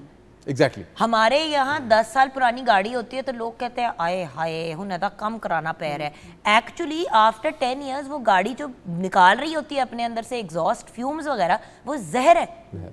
सो सबसे पहला जो काम करना, मैम ने बिल्कुल राइटली पॉइंट आउट किया कि ये जो पुरानी अप्लाइंसेस हैं, पुराने हमारे एसीज़ हैं, रेफ्रिजरेटर्स हैं, पुरानी जितनी चीज़ें हैं, उनको बजाय इसके कि हम सादा कबाड़ियों के हवाले करें और उनको वो करें, उनको साइंटिफिकली जो रिसाइकिल लोग कर रहे हैं चीज़ें, उसको उनको दिया जाए और ताकि वो प्रॉपरली उसको डिस्पोज ऑफ कर सकें और ये गैसेस ऊपर ना जाए। नंबर 1। नंबर 2 बहुत इंपॉर्टेंट बात यह है कि जितने हमारे लोग एग्रीकल्चर के साथ वाबस्ता हैं उनको लेटेस्ट पेस्टिसाइड जो है वो यूज़ करना होगा। अब वो जो पुराने पेस्टिसाइड्स यूज़ करते थे, स्प्रेज लगाते थे सुंडियों को मारने के लिए, वो नहीं। जब भी आप कोई नए अप्लाइंसेस ख़रीदने जाएं, आप इंश्योर करें कि वो इको फ्रेंडली हों, वो CFC फ्री हों, सर्टिफाइड हों। और यहाँ पे एक इम्पॉर्टेंट बात, जब भी आप इस तरह की अप्लायंस लेते हैं ना, इको फ्रेंडली की सबसे बड़ी और सबसे मज़े की बात क्या है कि वो आपको सस्ती भी बड़ी पड़ती है लॉन्ग टर्म में। नई चीज़ जब भी लेते हैं व्यूअर्स, ऑब्वियसली वो एक्सपेंसिव तो होती है थोड़ी सी, लेकिन जो इको फ्रेंडली होते हैं, जो ग्रीन फ्रेंडली होते हैं, उनका सबसे बड़ा बेनिफिट ये होता है कि वो बिजली भी कम खाते हैं। तो क्योंकि वो बिजली कम खाते हैं तो वो फाइनेंशियली भी आपको कम टच पड़ती है। लगाएं ना आप अपने घर में आज वो डब्बा वाला AC, वो जब आप एक दफ़ा लगाते हैं वो आपको 5 दिन वाला बिल देता है इन्वर्टर का। एग्जैक्टली। सो इस वजह से इको फ्रेंडली की तरफ जाना आपके लिए भी फायदेमंद है। फ्रिज भी जितना पुराना हो उतना ज़्यादा आपको महंगा पड़ेगा डे टू डे, तो पेनी वाइज पाउंड फुलिश नहीं होना आपने। जी मैडम, मैं थोड़ा सा इसी पे बात को लेकर चलूँगी। ये जो रेफ्रिजरेशन की बात की है, जितने भी हमारे, क्योंकि पाकिस्तान एक बड़ा गर्म मुल्क हो गया, अब 2 महीने की सर्दी आती है, जितनी भी हमारे कूलिंग एजेंट्स हैं उसमें जो गैसेस होती हैं, पहले किसी को पता ही नहीं था कि गैस, हम कहते थे भरवानी है AC की गैस, पुराने स्प्लिट चल रहे थे, वो क्लोरोफ्लोरोकार्बन्स, इसमें भी यार फ्रिज में भी डलती थी गैस, अब तो कुछ भी नहीं सब में डलता। हाँ गैस निकल गई है तो चल नहीं रहा। तो वो क्लोरीन गैस जो है वो एक्चुअल कल्प्रिट था, जो कि जाके इस ओजोन की जो लेयर है स्ट्रेटोस्फेयर के अंदर जाके तो ब्रेक डाउन करता है। अभी आपने बात की कि हालिया माहौलियाती तब्दीली हो रही है, तो मैं फ्लड्स की बात करूँगी कि इस वक्त पाकिस्तान घिरा हुआ है फ्लड्स में, 900 से ज़्यादा अमवात हो गई हैं उसको देखना बहुत ज़रूरी है। और क्लाइमेट चेंज का जैसे आपने कहा कि अभी बर्निंग शुरू हो जाएगी, ये कपास और ये सारे जो चावलों की जो उतरता है उसको सारे स्टबल को वो जलाने लग जाते हैं। भट्टों के अंदर भी इस्तेमाल होता है, भट्टों के अंदर तो प्लास्टिक तक इस्तेमाल होता है, तो वो धुआं और वो जितनी भी हीट ट्रैपिंग गैसेज हैं वो सारी हवा में जा रही हैं, तभी तो गर्मी बढ़ रही है। सही, तो इस पर भी बात। जी मैम। मैं थोड़ा सा इस चीज़ को थोड़ा सा अलग से देखती हूँ, बिकॉज जब हम ग्लोबल वार्मिंग की और क्लाइमेट चेंज की बात करते हैं तो ये डिफरेंट है, जब हम ओजोन की बात करते हैं तो ये डिफरेंट है। तो दोनों तीनों फेनोमेनास को समझने की एक तो बात है। और तो जब हम इसके साथ मैडम हैं तो तीनों, लेकिन व्यूअर्स अभी जैसे वो आपको समझाएंगी कनेक्टेड भी सारे हैं। एक चीज़ आप पंगा करते हैं तो वो बाकी दो को असर ज़रूर करती है, चीज़ें फ़र्क हो रही होती हैं। जी बिल्कुल। तो ऐसा है कि जब हम ग्लोबल वार्मिंग की बात करते हैं तो उसका मतलब ये होता है कि जो ज़मीन है वो एक स्पेसिफिक दर्जा हरारत पे या टेम्परेचर पे रहती है। जब ये हमारे इन्वायरमेंटल जो डिप्लीशंस हो रही होती हैं तो उसकी वजह से जो है वो आपका ज़मीन का दर्जा हरारत बढ़ जाता है। जब वो बढ़ता है और गैसेस और ये सारी चीज़ें इकट्ठी होती हैं, आपके ग्रीन हाउस गैस इफेक्ट्स जो आ रहे होते हैं, उससे आपकी ग्लोबल वार्मिंग होती है। अब जब वो इतना गर्मी और वो सारा कुछ होगा तो आपके वेदर शिफ्ट्स जो हैं वो चेंज होना शुरू हो जाएंगे। तो जैसे अभी फ्लड्स आ रहे हैं तो इसमें 2-3 फैक्टर्स आए हैं ना, कि एक वो जिसमें आपका वेदर शिफ्ट हुआ है, दूसरी बात ये कि आपके रेन साइकिल्स बदले हैं, तीसरी बात जो उसमें आई है वो आपने क्लाउड बर्स्ट की एक नई टर्मिनोलॉजी भी सुनी होगी कि वो एक जगह पे जहाँ बहुत ज़्यादा जो गर्मी या हीट थी वहाँ से एकदम से आपको वो लगा कि पानी है और क्या है और कुदरती आफात आपको नज़र आती हैं और कुछ ऐसा। लेकिन जब हम बात करते हैं ओजोन की तो इसमें 2-3 और फैक्टर्स भी हैं। पहली बात ये है कि वो अल्लाह का शुक्र है कि वो हमारे साउथ एशिया पे नहीं है, it is on the European side, जिसमें कनाडा है, ऑस्ट्रेलिया है, वो साइड जो है वो ज़्यादा अफेक्टेड है। लेकिन अगर हम पाकिस्तान में देखें तो हम इतने बड़े पोल्यूटर्स या डिप्लीटर्स नहीं हैं, बट क्योंकि ऐसी जगह पे रहते हैं जिसकी छत जो है वो एक ही है, वर्ल्ड कम्युनिटी में रहते हैं, तो हमारा साउथ एशिया में जो सबसे ज़्यादा प्रॉब्लम क्रिएट हो रहा है इस ओजोन का वो इंडिया एंड चाइना, जो इंडस्ट्रियल वे में ज़्यादा टेक्नोलॉजिकल वे में चीज़ों को यूटिलाइज़ कर रहे हैं। लेकिन बात फिर वहीं आती है कि बात हमने ये करनी है कि एक तो इनके ऑल्टरनेट्स अपनाए जाएं, और अगर कहीं पे अनइको फ्रेंडली कोई एक्टिविटी हो रही है तो उसको मिटिगेट करने के लिए वो इंडस्ट्री या वो फैक्ट्री क्या कर रही है या वो मुल्क क्या कर रहा है, वहाँ उसको जो है मॉनिटर करना चाहिए। अच्छा, मुझे पता है सबसे जो अच्छी बात इमरान भाई की लगती है, जबकि ज़्यादा लोग इनके फ़ैन नहीं है इंडस्ट्रियल दुनिया में, क्योंकि जाके जब आप बंद कराते हैं जगहें तो फिर बड़ा आपके ऊपर वो भी आता है। मैं तो हर 2-3 हफ्ते बाद इनकी सेहत तबीयत का पूछती रहती हूँ कि ठीक है ना इमरान भाई, क्योंकि काम आप ऐसा आपके ज़िम्मे ऐसे लगा हुआ है। क्योंकि देखें ना, जो नुकसान पहुँचा रहा है एनवायरनमेंट को, जिसकी बहुत बड़ी कहीं फैक्ट्री में लगी हुई है, जब आप वहाँ पे जाके फ़ाइन करते हैं या जब आप उसको बंद करवाते हैं तो फिर बहुत ज़्यादा नज़ला और मलबा आप पे भी आता है। तो हम तो आपको सलाम पेश करते हैं भैया, जो आप एफर्ट करते हैं, लिटरली जान हथेली पे लेके आप निकलते हैं। आपको पता है मैं क्या कह रही हूँ। देखिए व्यूअर्स, वही वाली बात है ना कि अच्छा काम जब करना होता है, जो ये तीनों लोग कर रहे हैं अपनी अपनी कैपेसिटी में, और अभी ब्रेक के बाद मैं इनसे जानूंगी कि इंडिविजुअल लेवल पे और अपने अपने इदारों के थ्रू ये लोग कर क्या रहे हैं, कि अपने अपने एंड पे, जैसे आई नो गवर्नमेंट भी कर रही है, WWF भी कर रहा है, मैडम आप भी अपने पर्सनल लेवल पे भी और लोगों के साथ अटैच होकर भी बहुत काम कर रही है। तो इस पे ब्रेक के बाद हम डिस्कशन करेंगे कि हो क्या रहा है एंड पर्सनल लेवल पे हम लोग क्या कर सकते हैं। बट ब्रेक पे जाने से पहले किचन में जल्दी से नज़र डालेंगी। जी शेफ आमना जी, चिकन अचारी हांडी ही जो है वो सर्विंग के लिए निकल ली है, बिल्कुल रेडी है, रायता है, साथ में सैलेड है। Awesome, thank you so much. और व्यूअर्स, जैसे कि किचन में भी हमने बात की वेस्टेज की, कॉम्पोस्ट घर पे आप बना सकते हैं, वही कॉम्पोस्ट जो है जिसको मैंने कहा ना घर पे आप खाद बना सकते हैं अपने लेफ्ट ओवर खाने से। आपको एक भी चीज़ किचन में इस्तेमाल की भी ज़ाया करने की ज़रूरत नहीं है। ऑफ कोर्स प्लास्टिक नहीं आपने इस्तेमाल करना, वो तो फिर फारिग नहीं कर पाते हैं हम। अपने बैग्स लेके जाएं ग्रोसरी स्टोर में, कपड़े के, ये तो हम कितनी देर से बात कर रहे हैं। किचन में जो चीज़ें इस्तेमाल करते हैं A to Z उनको यूज़ करें। पानी भी अगर आप फॉर एग्जांपल सब्ज़ी फल को वॉश करने के लिए यूज़ करते हैं तो उसको सेव करें और उसको फिर आप जाके बाहर अपने पौधों में डाल दें। गाड़ी का जो पानी, गाड़ियाँ वगैरह दिन में 6 दफ़ा ना धोएं, ज़रूरत है तो धोएं। अव्वल तो टू बी ऑनेस्ट व्यूअर्स, ज़रूरत उस तरह से नहीं होती, आप गीला कपड़ा भी मार सकते हैं। वो जो नलके ऑन करके पानी वेस्ट करते हैं, ये सारी चीज़ें छोटी छोटी और बड़ी बड़ी मिल के एक पॉजिटिव चेंज लाएंगी। ब्रेक के बाद वापस आएंगे, आप हमारे साथ रहिएगा।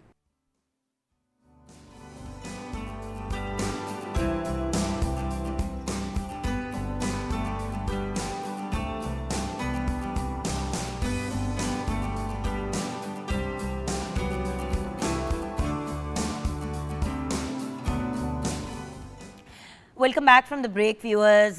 ब्रेक में हम बड़ी ही सीरियस डिस्कशंस कर रहे थे about all the various different चीज़ें जिनसे एनवायरनमेंट इफ़ेक्ट होता है। लेकिन व्यूअर्स, एक एनवायरनमेंट वो भी होता है जो हमारे इर्द गिर्द का एनवायरनमेंट होता है। बस just as a point of information ज़रूर आपके साथ शेयर करना चाहूँगी कि व्यूअर्स, एक पर्सनल हाइजीन भी होती है जिसका बड़ा ख़ास ख्याल रखना चाहिए। हम अभी ये ब्रेक में डिस्कस कर रहे थे कि बात यह है कि अब पर्सनल हाइजीन को भी बेहतर करने के लिए क्या चीज़ें आई, डिओड्रेंट्स आ गए, वो स्प्रेज आ गई। अब लोग इतना आराम से जाके मार्केट से वो स्प्रे ख़रीद लेते हैं और पूरे जिस्म पे स्प्रे कर देते हैं। अच्छा, ना तो उससे कोई स्मेल ख़त्म होती है, उल्टी जो ऑलरेडी जिस्म से स्मेल आ रही होती है उससे मिक्स होके एक बहुत ही अजीब सी बदनुमा किस्म की स्मेल आनी शुरू हो जाती है। दूसरा उसके साथ इशू ये होता है कि वो आपकी इन्वायरमेंट को डैमेज करती है। तो याद रखिएगा, जो भी चीज़ कैन में स्प्रे के फॉर्म में आती है उससे 1000 गुना बेहतर है कि फटकरी का इस्तेमाल करें, जिसे हम एलम भी कहते हैं अंग्रेज़ी में। वो बेस होता है हर डिओड्रेंट का, हर डिओड्रेंट की स्प्रे का। अगर वो डायरेक्ट आप अपनी स्किन पे लगाएं, आप ऑनलाइन जाके यूट्यूब पे देखें, आपको 100 तरीके पता चल जाएंगे नेचुरल डिओड्रेंट के। अगेन, सस्ता नुस्खा। कितने मज़े की बात है इमरान भाई कि जो भी काम हम बात करते हैं पर्सनल लेवल पे अपनी इन्वायरमेंट को बचाने के लिए, वो एक्चुअली सस्ता है। एग्जैक्टली डैमेज करने वाली चीजें महंगी हैं। जब तक पंखों पे थे कोई मसला नहीं था। बिल्कुल। एसी आए जिससे टेक्निकली आपके लिए आसानी पैदा हुई, उसने डैमेज किया। अब आप इन्वर्टर की तरफ अगर जाते हैं तो वो सस्ता भी पड़ता है और एनवायरनमेंट को भी डैमेज नहीं करता। बिल्कुल। देखें, अगर हम आज के दिन को देखें ना, सिंस ओजोन का डैमेज एंड रिकवरी उसकी, it's a story of human success कि इंसान ने एक चीज़ को पहले डैमेज किया और फिर जब उसको इदराक हुआ कि मैं एक काम ख़राब कर रहा हूँ, उसने वो गलत चीज़ों को छोड़ा और छोड़ के दोबारा वो रिकवरी की तरफ जा रहा है। और ये जो रिकवरी हुई है ये नेचर की तरफ वापस जाने से हुई है। वो सारी चीज़ें जो नेचर को डैमेज कर रही हैं, हमें उससे बचना है। मैं तो ये समझता हूँ कि आज के दिन का जो सबसे बड़ा ह्यूमन लेवल पर हम कर सकते हैं, हर बंदे को चाहिए, हर शख्स को चाहिए। आप लोग क्या करें, गवर्नमेंट क्या कर रही है? बिकॉज देखिए, हमेशा जब भी हम इस तरह का कोई टॉपिक करते हैं सबसे पहला सवाल होता है गवर्नमेंट क्या कर रही है। तो सीधी बात है, मुझे आप खुद ही बता दें कि आप लोग क्या कर रहे हैं, प्राइवेट सेक्टर क्या कर रहा है, उसके अलावा इंटरनेशनल एजेंसीज क्या कर रही हैं, इंडिविजुअली। तो आप अपने डिपार्टमेंट के अंदर अभी क्या कर रहे हैं? देखिए, अगर हम गवर्नमेंट की बात करें ना, तो एनवायरनमेंट को हम 3 pronged स्ट्रेटजी लेकर चल रहे हैं। नंबर 1, हम कोलैबोरेशंस कर रहे हैं, लोगों में अवेयरनेस कर रहे हैं, इदारों में जा रहे हैं, यूनिवर्सिटीज़ में जा रहे हैं, हम इंडस्ट्रीज़ के साथ बात कर रहे हैं, कॉम्पिटिशंस कर रहे हैं, पूरा ग्रीन स्कूल प्रोग्राम। और सबसे बड़ी बात यह है कि गवर्नमेंट ऑफ पंजाब ने 1 अरब रुपया रखा है वो तमाम इन्वायरमेंट फ्रेंडली एक्टिविटीज़ जो लोग करना चाहते हैं लेकिन उनको इंसेंटिव नहीं मिलता। फर्स्ट टाइम एवर पाकिस्तान के अंदर ये एक प्रोग्राम आया है जिसके अंदर आप फॉर एग्जांपल आप एक साइकिल ख़रीदें और उसको 75 किलोमीटर चलाएं, हम आपको 15,000 रुपये देंगे। एक मैं just citing an example. That is why आप अगर सोलर अप्लाइंसेस लेते हैं जो कि जिसके अंदर से ये इस किस्म की बिजली वो यूज़ नहीं होगी, पीछे से कार्बन का सारा, हर चीज़ के, इवन अगर आप ईवी लेते हैं, सर आप ये बाइक्स लेते हैं, 1 लाख रुपए गवर्नमेंट देती अभी है जैसे मैडम हमारी chief minister Punjab, first by the way female chief minister of Pakistan, बहुत बड़ी बात है और हम औरतों के लिए एक बहुत बड़ी ऑनर की बात है कि ये वाली चीज़ भी अब हमारे लिए वहाँ पे भी अब margin being a trail blazer उन्होंने सेट किया। बट अब उन्होंने जो ये ई बसेस का सिलसिला शुरू किया, लाहौर वाली जो लॉन्च थी वो मैंने ही होस्ट की, और अब माशाल्लाह सरगोदा में 19 को है, उसके बाद हम मियाँ वाली में भी कर रहे हैं, पाक पतन में हो रहा है, पूरे पंजाब में व्यूअर्स ई बसेस जो हैं वो शुरू हो रही है। ई बसेस, इलेक्ट्रिकल बस। एग्जैक्टली। एक तो ये है कि गवर्नमेंट अपने लेवल पर मेगा प्रोजेक्ट्स को भी इंश्योर कर रही है कि वो इन्वायरमेंट फ्रेंडली हों, पब्लिक के साथ भी हम बात करें। दूसरी चीज़ ये है कि हमने पब्लिक के साथ, चाहे वो हमारे बिजनेसमैन हैं, चाहे वो हमारे ये जो रिटेल सेक्टर है, उनके साथ हमने एक इन्वायरमेंट प्लेजेस का सिस्टम स्टार्ट करवाया। अगर आप मुख्तलिफ मॉल्स के ऊपर जाएं तो पहला जो प्लेज का सिस्टम है वो प्लास्टिक फ्री प्लेज है कि मैं जो सिंगल यूज़ प्लास्टिक है उसको इस्तेमाल नहीं करूँगा। आपको तमाम बड़े इस वक्त लाहौर में और बड़े जो अर्बन सेंटर्स हैं उसमें आपको प्लेजेस मिलेंगे, हमारी टीम्स जाती हैं जहाँ पे ये इस किस्म का, ताकि लोगों को एहसास हो। देखिए कितनी सरकार जाके किस किस जगह पे जाके हम बंदा खड़ा कर देंगे। अल्टीमेटली तो लोगों को खुद आगे आना है, हम सब मिलकर जब एक्शन लेंगे इंशाल्लाह ताला ये एनवायरनमेंट जो है ये बेटरमेंट की तरफ जाएगा। बिल्कुल सही जी।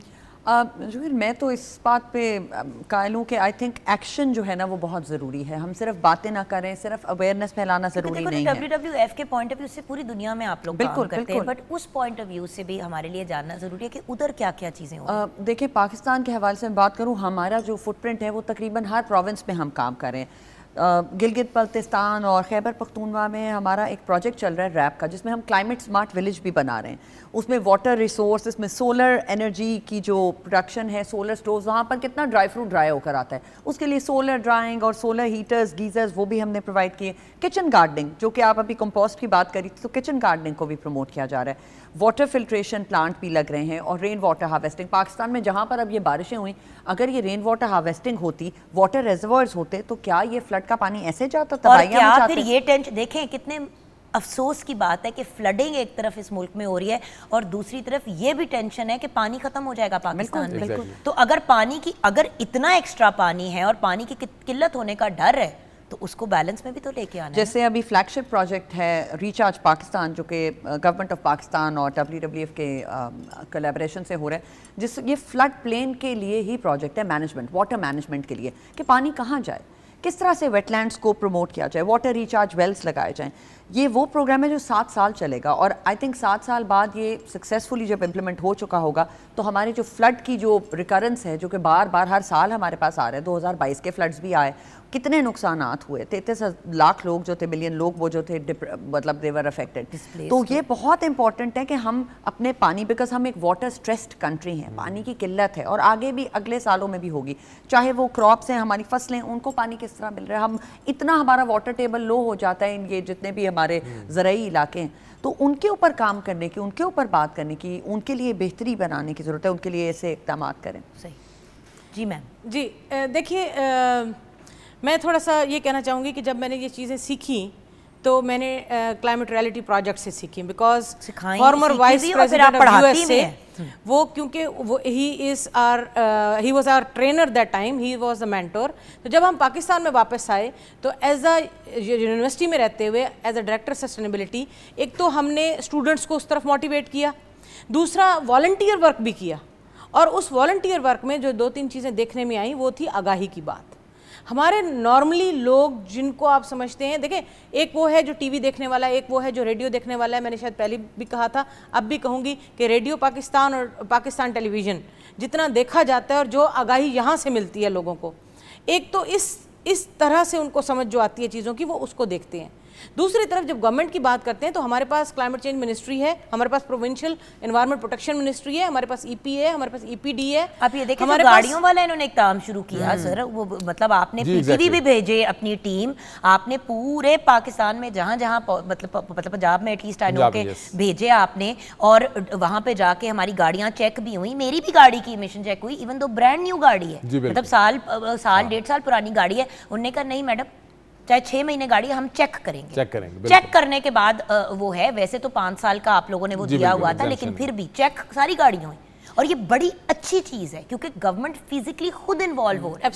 एब्सोल्युटली ऐसा ही है। अब जो चीज़ हमें करने की यहाँ पे जरूरत, आके खुद फिजिकली करवाया था, आप तो खुद आए थे। 2-4 जगहों पे तो मैंने खुद आपको देखा जी बिल्कुल, जो जहाँ पे मेरी नजर पड़ी, पता नहीं आप कहाँ घूमे थे। आप वैसे इमरान भाई घर नहीं जाते मेरे ख्याल से। अच्छा, जो चीज़ हमें अब करने की ज़रूरत है वो जो मैं बताना चाहूँगी, 2 चीज़ें तो वही हैं कि आपके रेफ्रिजरेटर्स, आपके जो विंडो ACs हैं, उसको आपने डिस्पोज ऑफ जब करना है तो आपने स्पेसिफिक लोगों को देने हैं जो उसको टेक्निकली उसको रीयूज़ या उसको रिसाइकिल करेंगे।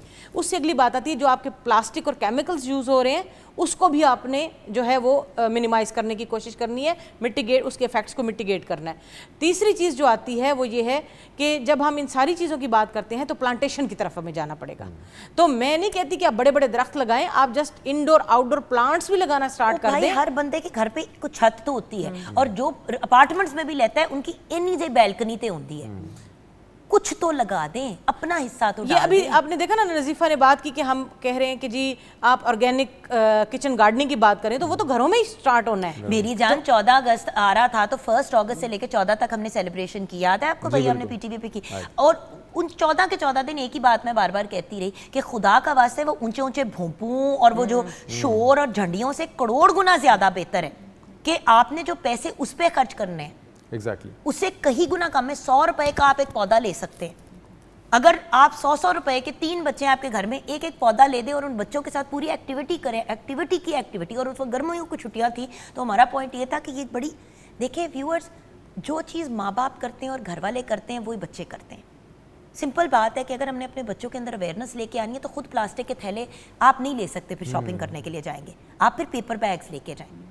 बात ये कि प्लास्टिक की बॉटल्स की जान छोड़ दें, स्टील की बोतलें आ गई हैं, इतनी बेहतरीन होती है, ठंडे को ठंडा रखती हैं, गर्म को गर्म रखती हैं। और आपको मैं बताऊं व्यूअर्स, अभी मैं कुछ दिन पहले, अभी परसों ही मैं वापस, कल ही आई हूँ मैं अमेरिका कनाडा दोनों गई हुई थी, आपको बताया था हमजा के पास, और ये वो करने के लिए। व्यूअर्स, हर बंदे ने स्टील की बोतल पकड़ी हुई है, प्लास्टिक की बोतल कोई भी नहीं रखता। हाँ जी। इवन वो जो BPA वाली फ्री बोतलें वो भी आप कोई नहीं रखता। स्टील की बोतल लोगों ने लिए हुए, वो साल 2 5 साल चलती हैं और रीयूजेबल। सो व्यूअर्स, जितना ज्यादा इन चीजों की तरफ आएंगे, आप भी करेंगे, आपके बच्चे भी करेंगे। और आपने देखा होगा कि बैम्बू की भी वाटर बॉटल्स जो है वो यूज और जान खर्चा कितना कम हो जाता है, ये देखो। आप देखें कि अगेन एक्सपेंस, प्लास्टिक की बोतल बार बार आप खरीद रहे हैं, स्टील की बोतल है आपके पास, आप उसी बोतल को रीफिल करते हैं, जिधर भी जाते हैं साफ पानी उसके अंदर डालें, फिल्टर्ड पानी डालें, घरों के अंदर घर बनाते हुए फिल्ट्रेशन सिस्टम डालें, बनाते हुए डालें। मेरी सबसे बड़ी भांड ये हुआ इमरान भाई कि मैंने जब घर बनाया तो मैंने ये नहीं सोचा, ना मैंने सोलर उसी वक्त करवाया और ना ही मैंने वो किया। अब सोलर कर, आपको पता है कितना महंगा होता है बाद में कराना। चलो अब सोलर करा लिया, अब अगला स्टेप यही है पूरे घर के अंदर पानी का फिल्ट्रेशन सिस्टम डाल दें और रेन वाटर को प्रिजर्व करने का अपने अपने घरों में आप सिस्टम बनाएं। क्यों आप जमीन से पानी खींच रहे हैं, जो अल्लाह मियाँ गिरा रहे हैं पानी, आप उसको सेव करें। व्यूअर्स, ऑनेस्टली यहाँ पे बैठ के भी बात करने की ज़रूरत नहीं है। आप ऑनलाइन किसी चीज़ के बारे में डालें, चैट GPT में डालें, एक एक डिटेल आपको मिल जाती है। हमारा पॉइंट सिर्फ इतना है कि आपको एक रिमाइंडर दें, घोड़े को पानी तक लेके जा सकते हैं, पानी आपने खुद ही पीना है। आप लोगों का बहुत बहुत शुक्रिया। Thank you so much. Thank you so बहुत much. अच्छा important Thank you so discussion. And thank you so much for all the effort you are doing अपने अपने लेवल पे, awareness, physical implementation and then of course जो individual level पे भी आप लोग कर रहे हैं। Thank you so much. Thank you. Thank you so much chef Amna, बहुत बहुत शुक्रिया आपका। व्यूअर्स, मिलजुल के हमने आगे बढ़ना है। इस मुल्क को अगर तरक्की और कामयाबी की तरफ गामजन करना है तो सिर्फ पैसों के पॉइंट ऑफ व्यू से नहीं करना। अगर इन्वायरमेंट ही इस काबिल नहीं होगी कि आप वहाँ पे साफ़ पानी पी सकें या सांस ले सकें तो फिर सारे छोड़ के भाग जाएंगे। लेकिन बात यह है कि दुनिया तो एक ही है, ये जो गोल दुनिया है वो ओजोन से भी एक्सपोज्ड है, उसने पानी भी इस्तेमाल करना है, उसने हवा में भी सांस लेना है, ये सारी चीज़ें सारी दुनिया में होनी है। तो ये जिम्मेदारी एज अ ग्लोबल विलेज हम सब की है, not just as Pakistanis but as citizens of the world. अपना ख्याल रखिएगा। खुदा हाफिज़।